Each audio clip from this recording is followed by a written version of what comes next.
Vol 752 est entré par erreur dans un espace aérien restreint, peu après que l'Iran a tiré des missiles sur les forces américaines.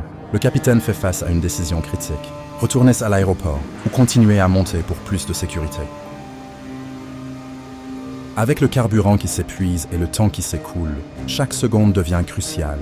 L'équipage doit naviguer dans cette situation à haut risque, équilibrer le risque d'escalade avec le besoin urgent d'éviter les menaces potentielles.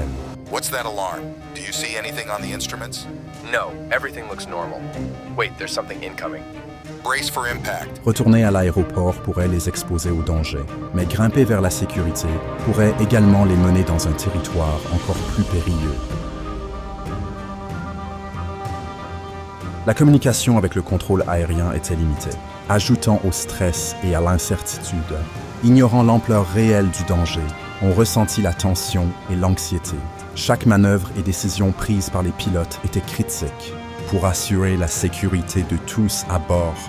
La situation a souligné l'importance de la rapidité de réflexion, du calme sous pression et de la capacité à s'adapter aux circonstances changeantes. C'est l'histoire du vol 752 d'Ukraine International Airlines. 4 heures plus tôt, aéroport de Téhéran, Iran, le 8 janvier 2020. Un Boeing 737-800 est en préparation pour un service passager vers Kiev. La capitale est la ville la plus peuplée d'Ukraine.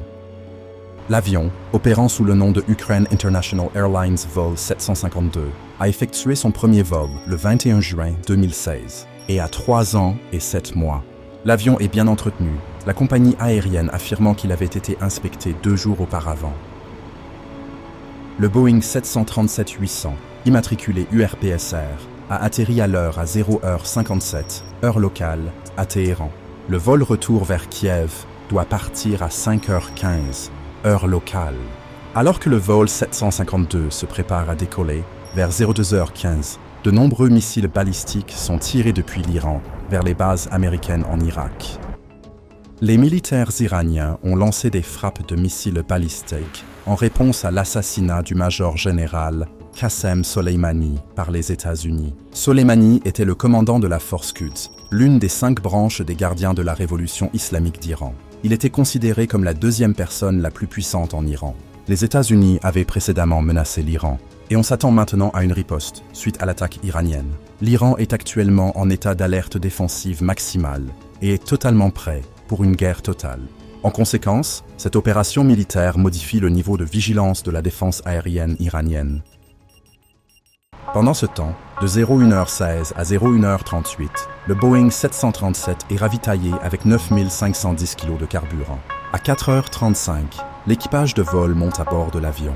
Après avoir vérifié l'avion et la cabine, l'embarquement est annoncé 10 minutes plus tard et les passagers commencent à monter à bord de l'avion. À peu près au même moment, le secteur militaire informe le secteur civil du contrôle de l'espace aérien du pays, que seuls les vols déjà autorisés à opérer peuvent démarrer. Cela garantirait l'identification correcte des vols civils par le réseau de défense et éviterait de les cibler par erreur.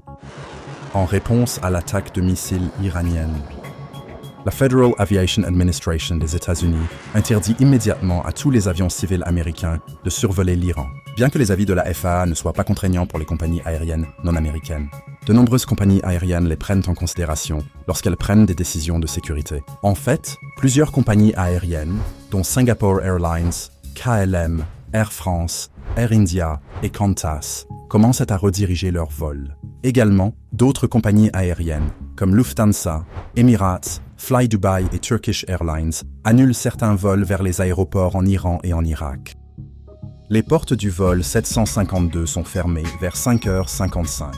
L'avion quitte sa position de stationnement peu de temps après avec 167 passagers et 9 membres d'équipage à bord. Parmi les passagers, 146 viennent d'Iran, 10 d'Afghanistan, 5 du Canada, 4 de Suède et 2 d'Ukraine. Après avoir contacté le centre de contrôle régional, l'unité de contrôle de la circulation aérienne demande l'autorisation pour le vol ukrainien à 05h52. Le centre de contrôle régional transmet la demande pour le vol 752 au centre de coordination de la défense aérienne, qui délivre ensuite l'autorisation en conséquence. L'avion roule ensuite jusqu'à la piste 29 droite et commence le roulage de décollage à 6h11, avec 1 heure de retard. Après le décollage, le vol contacte le radar de Mehrabad et est autorisé à monter à 26 000 pieds et à tourner à droite après avoir atteint 6 000 pieds, se dirigeant directement vers le point de rapport du perroquet. Lorsque l'avion monte après le décollage, il apparaît sur le système de défense aérienne. Cependant, une mauvaise procédure d'initialisation de l'alignement nord du système induit une erreur de 107 degrés dans le système. Ainsi, la direction des objets et des cibles détectés par ce système est observée avec une augmentation de 107 degrés par l'opérateur. Un tel échec fonctionnel initie une chaîne de danger qui peut bien sûr être contrôlée, à condition que d'autres mesures prévues soient mises en place. À 06h, 13 minutes et 56 secondes, l'opérateur de l'unité de défense aérienne détecte une cible à son azimut de 250 degrés, volée sur un cap de 52 degrés. L'objectif est, en fait, le vol de Boeing 737 au départ de l'aéroport de Téhéran. Détecté par le système comme une cible approchant de Téhéran depuis approximativement le sud-ouest, le Boeing 737 vole maintenant vers le système de défense avec un azimut de 143 degrés. L'avion vole sur un cap de 309 degrés. Une minute plus tard, l'opérateur communique les spécifications de la cible détectée au centre de coordination via le réseau de communication. Les informations enregistrées indiquent que la notification du système de défense mentionné n'est pas communiquée avec succès. Un autre maillon dans la chaîne d'événements s'y formait à ce moment. Pendant ce temps, l'opérateur du système commence à analyser les informations observables et classe la cible détectée comme une menace. La mauvaise identification est un autre maillon de la chaîne d'événements. Sans réponse du centre de coordination, l'opérateur de l'unité de défense aérienne tire un missile sur la cible menaçante qu'il a détectée. Conformément aux procédures applicables, si l'opérateur du système de défense ne peut pas établir de communication avec le centre et ne reçoit pas l'ordre de tir, ils ne sont pas autorisés à tirer. La mesure avait été planifiée comme une autre couche de prévention des erreurs, qui n'est pas non plus mise en œuvre. Le quatrième lien menant au tir du missile n'est pas formé. Le détonateur radio du missile est activé à 06h14. Avec le vol 752 à 8100 pieds, à une position à environ 20 km à l'ouest-nord-ouest de l'aéroport. Après l'activation du fusible radio du premier missile, le radar de l'unité de défense aérienne verrouille la cible et le système de défense continue de la détecter et de la suivre. En observant la continuité de la trajectoire de la cible détectée, l'opérateur du système de défense tire un second missile sur l'avion à 06h14, 12 secondes après la première. What's that alarm? Do you see anything on the instruments? No, everything looks normal. Wait, there's something incoming. Brace for impact. Quelques instants plus tard, le premier de 2 missiles à courte portée frappe l'avion, ce qui désactive son transpondeur. Une analyse de l'enregistreur vocal du cockpit indique que pendant au moins 19 secondes après le premier impact de missile, les pilotes ont continué à tenter de piloter l'avion.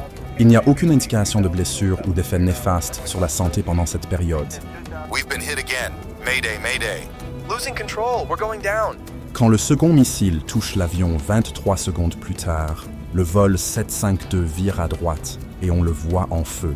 Pendant ce temps, le système de défense montre un message indiquant que la frappe a échoué, l'avion se dégageant du verrouillage radar après un certain temps. Lorsque l'avion tourne à droite, le feu s'intensifie.